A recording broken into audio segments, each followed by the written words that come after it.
இதில குறிப்பிட்ட ஒரு விஷயம் என்னன்னா, 6 டூ 7 வீட்ல வந்து நான் என்ன பண்ண சொல்லியிருக்கேன்னா, பூஜை பண்ண சொல்லியிருக்கேன். அருகாமையில் புற்று இருப்பவர்கள் என்ன பண்ணலான்னா, 5 டூ 6 என்ன பண்ணிக்கலான்னா, போய் பால் தெளிச்சுட்டு வரலாம். இல்ல, எங்களுக்கு பால் தெளிக்கிறதுக்கு அதுக்கான வாய்ப்புகள் இல்ல. 5 டூ 6 புற்று ரொம்ப தூரம் இருக்கு, வீடு ரொம்ப தூரம் இருக்கு, டக்குன்னு பார்க்க முடியல அப்டின்னா, என்ன செய்யலாம் அப்டின்னா, பூஜைய முடிச்சுட்டு போயிட்டு என்ன பண்ணலான்னா, பால் தெளிக்கலாம். பால் தெளிச்சுட்டு மதிய உணவுக்கு என்ன பண்ணலான்னா, சகோதரனை வரவழைத்து என்ன நைவேத்தியம் படைக்கப்பட்டிருக்கிறதோ, அதை விட அதிகமாக சமைத்து கொடுக்கலாம். அன்னைக்கு சகோதரனுடைய ஆசி வாங்கிட்டீங்கன்னா, மிகப்பெரிய மாற்றம் நமக்கு நிச்சயமாக என்ன பண்ணும்னா கிடைக்கும்.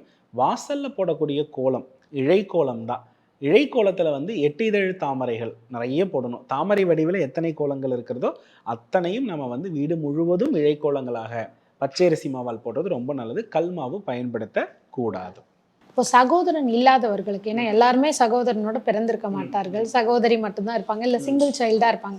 அவங்களுக்கு வேற ஏதாவது? ஏன்னா அன்னைக்கு அழைச்சு சாப்பாடு சகோதரன் இல்லாதவர்கள், சகோதர நிலையில் இருக்கக்கூடியவரை அழைத்து கூட குடுக்கலாம்.